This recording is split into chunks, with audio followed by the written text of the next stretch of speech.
जय हिंद साथियों, स्वागत है आप सभी का हमारे YouTube चैनल ज्ञान आरबीएल में। साथियों, आपको पता है कि हम यूपी ट्रिपल एससी पेट की क्लासेस देख रहे थे और आज ये पेट की अर्थशास्त्र की तीसरी पार्ट है।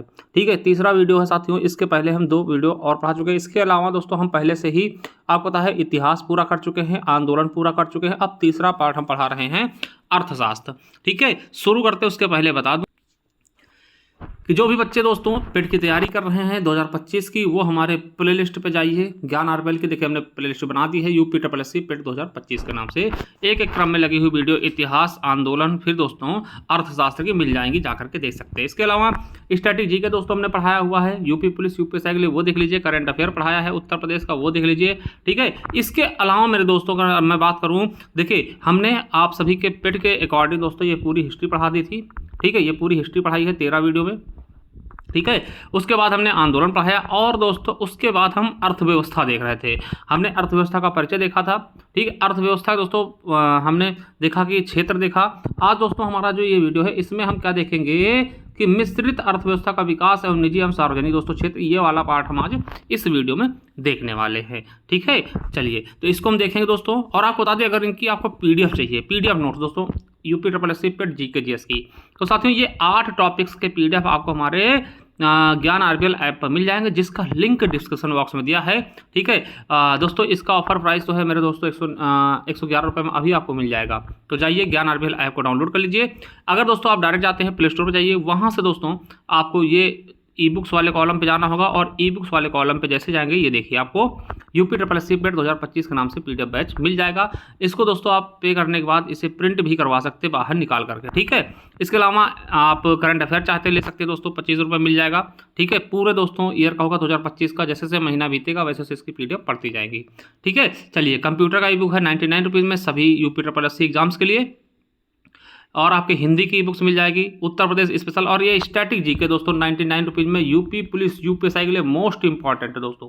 ठीक है, आप देख सकते हैं बहुत ही बेहतरीन तरीके से अपडेट किया हुआ ई बुक्स है। इसके अलावा आपको संपूर्ण इतिहास मिल जाएगा, भूगोल मिल जाएगा और सभी प्रकार के दोस्तों जी के जीएस की क्लासेस पीडीएफ आपको मिल जाएंगी, जिन्हें आप पे करके निकाल के प्रिंट भी करवा सकते हैं। चलिए शुरू करते हैं वीडियो को।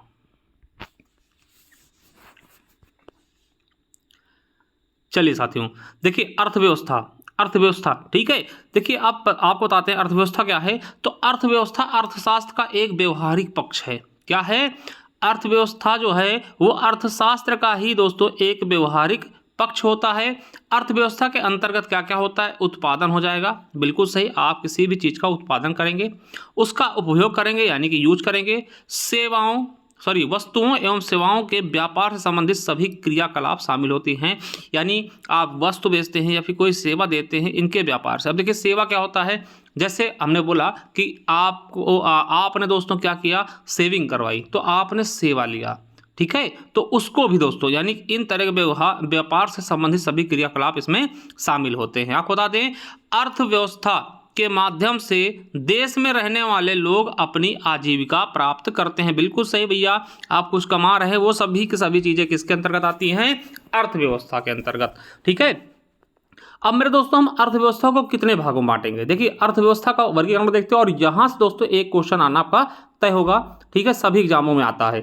ठीक है, तो अर्थव्यवस्था का वर्गीकरण बताएं तो आपको बता दें कि इसे हम 3 भागों में बांट सकते हैं। क्या दोस्तों, कितने भागों में? तो अर्थव्यवस्था के वर्गीकरण को हम 3 भागों में बांट सकते हैं। पहला है नियंत्रण के आधार पर।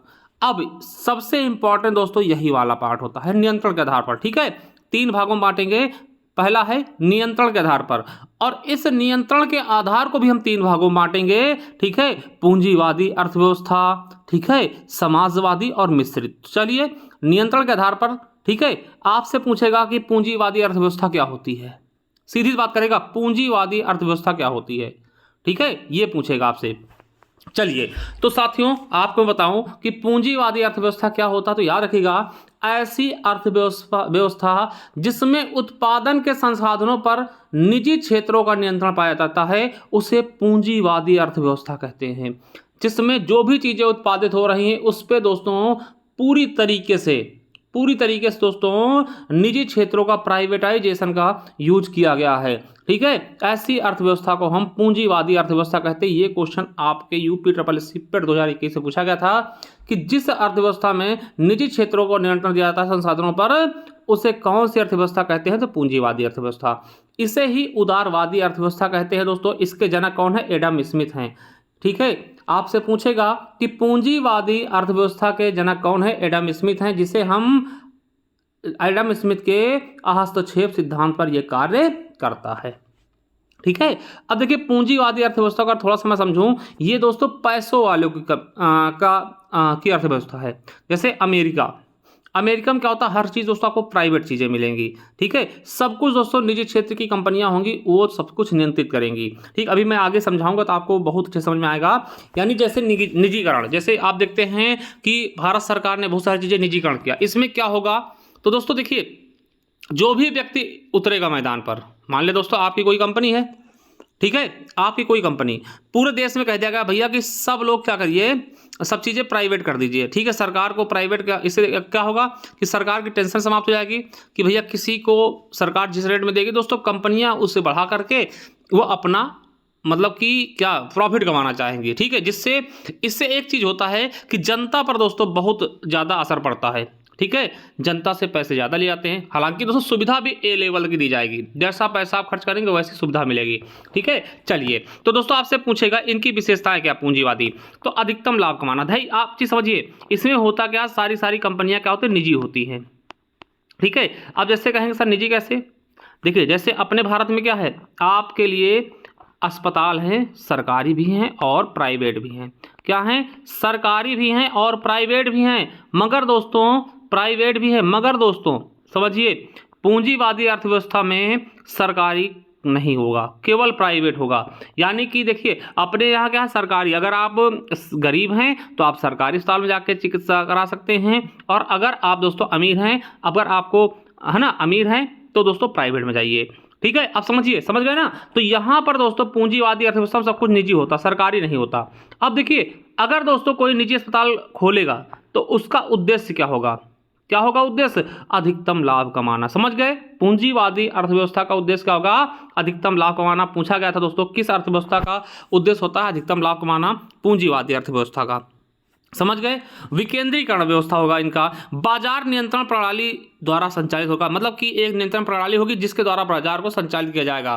प्रतियोगिता की स्थिति, बाजार में स्पर्धा की स्थिति। देखिए इसमें क्या होगा दोस्तों? प्रतियोगिता हो जाएगी। प्रतियोगिता कैसे? समझिए, मान लिया अभी क्या था, पहले क्या था दोस्तों, हमारे यहाँ BSNL केवल होता था, BSNL का सिम होता था, आपको याद होगा, ये सरकारी था, गवर्नमेंट था। ठीक है, अगर दोस्तों मान लिया आप सपोज करिए कि दोस्तों अभी तक क्या होता कि प्राइवेट कंपनियों को इसका अधिकार नहीं दिया जाता, क्या होता, हम लोग BSNL ही चला रहे होते, चाहे जैसे चलता, मर के चलता, रो के चलता, गा के चलता, हमारे पास कोई ऑप्शन नहीं होता। मगर साथियों आपको पता, जैसे दोस्तों आपके प्राइवेट कंपनियां टूटी, जियो है ना, एयरटेल, ठीक है, VI, ठीक है, बहुत सारी कंपनियां। अब आपका जो मन करता है, आपको लगा कि प्रतियोगिता की स्थिति, इन सब में दोस्तों प्रतियोगिता में चलेगी। हम ये कहती है हम नेट जो है 399 रुपये में देंगे, ये कहती है हम 349 में दे देंगे, है ना। मतलब इनमें प्रतियोगिता, हमारा टावर घर के अंदर पकड़ेगा, हमारा टावर बेसमेंट में जाएंगे वहां पकड़ लेगा। मतलब कि प्रतियोगिता की स्थिति होगी, बाजार में प्रतियोगिता की स्थिति हो जाएगी, प्रतिस्पर्धा की, भैया हमारा ले लीजिए, हमारा ले लीजिए, हम इनसे अच्छा देंगे, इनसे सस्ता देंगे। वैसी चीजें कहाँ होंगी? प्राइवेट वाली चीजों में। प्राइवेट मतलब पूंजीवादी अर्थव्यवस्था। क्या आप सोचिए, क्या सरकारी अस्पताल होते, सरकारी अस्पताल में प्रतियोगिता होती? नहीं होती भाई, उनसे क्या मतलब, आओ चाहे ना हो। ठीक है, तो प्राइवेट अस्पतालों में भी होता दोस्तों कि आप हमारे यहाँ, ये हमारे यहाँ दूरबीन से ऑपरेशन होता है, कोई कहेगा हमारे यहाँ बिना चीर फाड़ के ऑपरेशन होता है, तो ये कंपटीशन ही तो है, तो प्रतिस्पर्धा की स्थिति होगी। वस्तुओं एवं सेवाओं में विविधता का गुण होंगे, गुणवत्ता होगी, बिल्कुल सही। वस्तुओं और सेवाओं में विविधता और गुणवत्ता होगी। आपको अच्छी चीज चाहिए, अच्छे पैसे खर्च करिए, अच्छी मिल जाएगी। मान लिया कि दोस्तों साबुन, देखिए जैसे अपने यहाँ क्या है, साबुन के कई सारे ब्रांड है, आपके पास लक्स है, ठीक है, संतूर है ना, संतूर है दोस्तों, ठीक है, और आपके पास दोस्तों बहुत सारे, डिटॉल हो गया, बहुत सारी कंपनियां, है ना, और डव हो गया, है ना, डव हो गया जो, तो समझिए आपके पास बहुत सारे ऑप्शंस होंगे, और वस्तुओं की गुणवत्ता होगी और विविधता होगी। मतलब वस्तुएं देखिए, एक साबुन एक नहीं है, हजारों प्रकार के साबुन हैं, आपको जैसी गुणवत्ता वाला चाहिए आप पैसे खर्च करिए वैसी चीज़ लेके जाइए, यानी कि आपसे पैसे लगेंगे मगर आपको मजा आ जाएगा। ठीक है, तो ये चीज़ें किसमें होती है, पूंजीवादी अर्थव्यवस्था में। ठीक है, आप देखिए ना, आप भाई आप चाहते हैं, देखिए हम लोगों को औकात नहीं, हम 10 ही रुपये वाले साबुन से नहा लेते हैं। ठीक है, संतूर ही ले लिया, डिटॉल ही ले लिया 10 वाला छोटा वाला।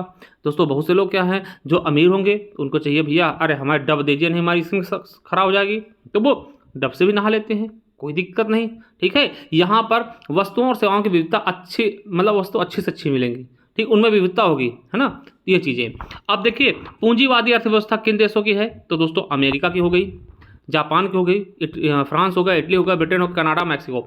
यहाँ पे सीधी बात करना है कि यहाँ पे दोस्तों ज़्यादातर निजी क्षेत्रों में सारी चीज़ें दी जाती हैं, निजी क्षेत्रों में सारे उद्योग निजी क्षेत्र में काम करते हैं। ठीक है, तो इसे हम बोलते हैं क्या, पूंजीवादी अर्थव्यवस्था अमेरिका की है। ठीक है, एडम स्मिथ के सिद्धांत पर कार्य करती है। ठीक है, चलिए दूसरा है समाजवादी अर्थव्यवस्था।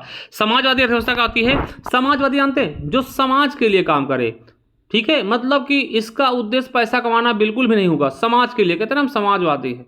ठीक है, तो ऐसी अर्थव्यवस्था जिसमें उत्पादन के संसाधनों पर केवल सरकारी स्वामित्व है पाया जाता है, समाजवादी अर्थव्यवस्था कहलाती है। यानी सभी नागरिक को वस्तुएं एवं सेवाओं का समान वितरण मिलता है। और ये इसके जनक कौन है, कार्ल मार्क्स के दास कैपिटल के विचार पर आधारित है समाजवादी अर्थव्यवस्था। देखिए समाजवादी में क्या होगा कि दोस्तों वहां पे क्या होता था, आपके पूंजीवादी अर्थव्यवस्था में क्या होता था, वहां प्राइवेट कंपनियां होती थी, यहां दोस्तों केवल और केवल सरकारी होंगी। अब समझिए मेरी चीजें, समाजवादी का मतलब यह हुआ कि देश में केवल सरकारी चीजें होंगी, केवल सरकारी अस्पताल होगा, प्राइवेट अस्पताल नहीं होगा, सरकारी ही दोस्तों स्कूल होगा। यहाँ पे देखिए सबको बराबर की चीज़ें मिलेंगी, सभी लोग चाहे अमीर हो चाहे गरीब हो दोस्तों सरकारी अस्पताल में ही इलाज करवाएंगे, है ना, समझ रहे हैं ना। सबको दोस्तों एक ही वस्तु मिलेगी, भाई सरकारी बीएसएनएल की सिम सरकारी केवल यही आप ले सकते हैं, चाहे अमीर हो चाहे गरीब हो, यानी कि सभी नागरिकों को वस्तुओं और सेवाओं का समान वितरण होगा। ठीक है, और इन पर सरकार का स्वामित्व होता है, सरकार जो जिस रेट में चाहेगी उस रेट में देगी, सबसे सस्ता देगी दोस्तों, इससे सरकार का घाटा होता है और कहीं ना कहीं दोस्तों बस व्यक्तियों का फायदा होता है। ठीक, जनता का फायदा होगा, मगर दोस्तों उन्हें विविधता नहीं मिलेगी, उन्हें अच्छे सामान की ज़्यादा वो नहीं मिल पाएगा, वैरायटी नहीं मिल पाएंगी। ठीक है, तो इसमें उद्देश्य क्या होता है दोस्तों, तो इसका उद्देश्य लाभ प्राप्त करना नहीं बल्कि जनता की सेवा करना, जनता का कल्याण करना। बिल्कुल सही भाई, सरकारी अगर अस्पताल है तो उसका उद्देश्य, आप 1 रुपए का पर्चा बनवाते हैं, पूरी दवाई लेके चले आते हैं, खसरा से लेकर खितौनी तक, मतलब खसरा से लेकर के जुकाम बुखार सब कुछ, है ना। तो इसमें जनता का कल्याण के लिए खोले गए सरकारी अस्पताल सरकारी स्कूल, है ना, इससे गवर्नमेंट की पढ़ाई मतलब कमाई थोड़ी होती है। तो वही चीजें, सब कुछ सरकार के हाथों होता है, बिल्कुल सही, सरकार ही कीमत और उत्पादन का निर्धारण करती है, सरकार के हाथों में सब कुछ होता है। यहाँ बाजार प्रतिस्पर्धा का भाव होता है। भाई बाजार में कौन सी प्रतिस्पर्धा, जब एक ही कंपनी है सरकारी, ठीक है, मान लिया केवल मार्केट में दोस्तों एक ही साबुन हो लक्स, तो दोस्तों आप दूसरा कैसे लेके आएंगे, दूसरी कोई कंपनी है तो प्रतिस्पर्धा उनमें कैसे होगी, बिल्कुल नहीं होगी। दोस्तों ये किस देश में था, तो ये पूर्व सोवियत संघ रूस में था। ठीक है, पूर्व सोवियत संघ रूस में था, अब दोस्तों नहीं है वहां भी। ठीक है, पहले दोस्तों सोवियत संघ रूस ने इसकी शुरुआत की थी, तो समाजवादी अर्थव्यवस्था कहाँ थी, पूर्व सोवियत संघ रूस में। ठीक है, और ये भी याद रख लेंगे कि विश्व में सर्वप्रथम पंचवर्षीय योजना भी रूस द्वारा चलाई गई दोस्तों, यहीं से आप कह सकते हैं कि बहुत सारी योजनाएं चलाई गई थी। ठीक है, चलिए अब सर कहेंगे कि आप सभी कहेंगे कि सर अपने यहाँ कौन सी अर्थव्यवस्था है, हमारे यहाँ सरकारी चीज़ें भी हैं प्राइवेट भी हैं, अस्पताल सरकारी भी हैं प्राइवेट भी हैं, तो भैया आप ही के लिए लाया गया है मिश्रित अर्थव्यवस्था। क्या मिश्रित अर्थव्यवस्था दोस्तों, देखिए अब यहाँ पे क्या होता है, मिश्रित अर्थव्यवस्था तीसरा हो जाएगा। मिश्रित अर्थव्यवस्था के इस स्वरूप में पूंजीवादी और समाजवादी दोनों के गुण पाए जाएंगे, दोनों की विशेषताएं पाई जाएंगी दोस्तों, ये मिश्रित अर्थव्यवस्था कहलाएगी। ठीक है, ऐसी अर्थव्यवस्था जिसमें उत्पादन के संसाधनों पर निजी एवं सरकारी दोनों का सह स्वामित्व पाया जाता है, मिश्रित अर्थव्यवस्था कहलाती है, दोनों बराबर से काम करेंगे। ये इसके जनक जे.एम. कीन्स यानी जॉन मैकार्ड कीन्स के विचारों पर आधारित है। आपको बता दें इसकी संकल्पना वर्ष 1929 में महामंदी के कारण उत्पन्न आर्थिक समस्याओं के समाधान के रूप में ब्रिटिश अर्थशास्त्री जे.एम. कीन्स के विचारों से प्रेरित थी। इसमें होता क्या दोस्तों, नीतियां सरकार बनाएगी मगर लागू उसे निजी कंपनियां करती हैं। ठीक है, इनका उद्देश्य क्या होगा भैया, यहाँ पे जन कल्याण के साथ साथ आर्थिक लाभ भी कमाना होगा। देखिए मान लीजिए दोस्तों, जैसे हमने बताया कि आपके पास 2 ऑप्शंस हैं। ठीक है, सरकारी भी होगा, मान लिया स्कूल है, सरकारी भी आपका स्कूल है, ठीक है, और प्राइवेट भी है, जैसा आप चाहें वैसा कर ले, जिसमें चाहे उसमें पढ़ा ले बच्चों को। ठीक है, सरकारी अस्पताल भी है, सरकारी स्कूल प्राइवेट अस्पताल भी है। ठीक है, और दोस्तों सरकारी चीज़ें भी हैं प्राइवेट चीज़ें भी, आप जिस लायक हैं उस पर चले जाइए। आप गरीब हैं तो सरकारी अस्पताल में दवा करवा लीजिए, सरकारी स्कूल में पढ़ा लीजिए, बिल्कुल पैसे नहीं लगेंगे, बहुत कम पैसे लगेंगे। अमीर है दोस्तों तो प्राइवेट स्कूल में जाइए, प्राइवेट अस्पतालों में आप अपना इलाज कराइए। तो इसमें दोस्तों क्या होता है, जन कल्याण के साथ साथ आर्थिक लाभ भी कमाया जाता है। बिल्कुल सरकार क्या करेगी, जन कल्याण का काम करेगी, और जो आपकी निजी वाली कंपनियां होंगी वो लाभ कमाएंगी। जैसे सरकारी अस्पताल क्या करेगा, जन कल्याण काम करेगा, और प्राइवेट अस्पताल क्या करेगा, वो आर्थिक लाभ कमाएगा। ठीक है, समझ गए। चलिए विशेषताएं दोस्तों इसकी क्या होंगी, आर्थिक नियोजन, ठीक है, सरकार की नियामक रूप से भूमिका होगी, और स्वतंत्र व्यक्तिगत स्वतंत्रता होगी। जैसे दोस्तों अपने भारत में कैसी अर्थव्यवस्था है, मिश्रित अर्थव्यवस्था। ठीक है, चलिए अब दोस्तों विकास के आधार पर अर्थव्यवस्था कैसी होती है, तो 3 प्रकार की। विकसित अर्थव्यवस्था है ना, विकासशील और अर्ध विकसित। ठीक है, आपको बता दें अल्प विकसित ना, तो देखिए विकसित क्या होता है, उन देशों को विकसित कहा जाता है जहां उत्पादन के तीनों संसाधन प्राकृतिक, मानवीय, भौतिक पर्याप्त मात्रा में उपलब्ध होते हैं और उनका अनुकूलतम और समुचित उपयोग हो रहा हो। जैसे अमेरिका, कनाडा, ब्रिटेन, है ना, जापान, ये सब क्या है, विकसित देश हैं। इनमें होता क्या है, जिन देशों में उनके राष्ट्रीय आय के योगदान में सबसे ज़्यादा, ठीक है, तृतीय क्षेत्र का योगदान होता है। तृतीय क्षेत्र सेवा क्षेत्र का ना, फिर दूसरे पर दोस्तों द्वितीय क्षेत्र का, और पहले पे तीसरे पे प्राथमिक क्षेत्र का योगदान होता है, वो देश विकसित कहलाते हैं। ठीक है, जैसे आपसे कहते हैं ना कि विकसित देश कौन सा है, आपका अमेरिका हो गया, ब्रिटेन हो गया, कनाडा हो गया, ये सब क्या विकसित देश हैं। ठीक है, हम लोग क्या है, विकासशील।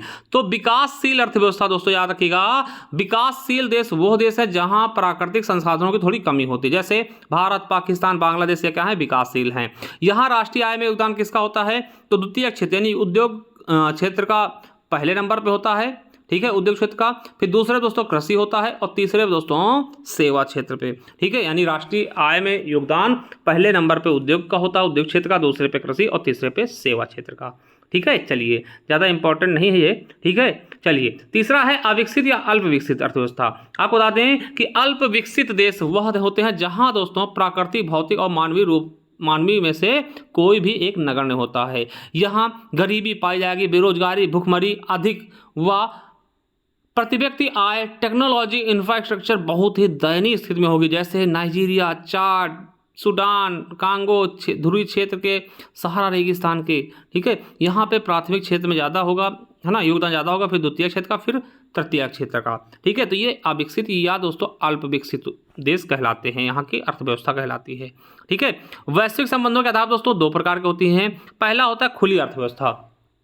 खुली अर्थव्यवस्था का दोस्तों आपको बता दें, जो सभी देशों के साथ आयात निर्यात करते हैं। दोस्तों वो देश जो मतलब सभी देशों के साथ दोस्तों आयात निर्यात करे, मतलब एक से अधिक देशों के साथ आयात निर्यात करे, वो दोस्तों उस देश की अर्थव्यवस्था कैसी हुई, खुली अर्थव्यवस्था। यह वैश्वीकरण को बढ़ावा देती है। बिल्कुल वैश्वीकरण यानी पूरा विश्व एक हमारा घर जैसा है। ठीक है, सभी देशों, जैसे भारत क्या है, खुली अर्थव्यवस्था है, भारत सबसे व्यापार करता है, चाइना से, रसिया से, यूरोप से ना, मतलब सबसे।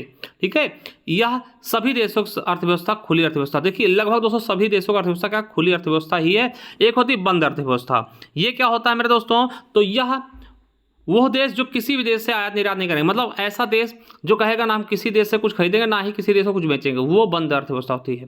दोस्तों कुछ समय के लिए उत्तरी कोरिया था, ठीक है, मगर वो भी अब चाइना से दोस्तों और रसिया से लेन देन करने लगा, उसकी भी अर्थव्यवस्था लगभग अब खुली अर्थव्यवस्था ही है, मगर आपको एग्जाम्पल के लिए आप कह सकते हैं। ठीक है, चलिए आप दोस्तों एक चीज़ नोट करके लिख लीजिएगा कि भारत की अर्थव्यवस्था कैसी है। तो पहली चीज़ मिश्रित है, पहले वाले में मिश्रित है, दूसरे वाले में विकासशील है, और तीसरे वाले में खुली अर्थव्यवस्था है। ठीक है, समझ गए।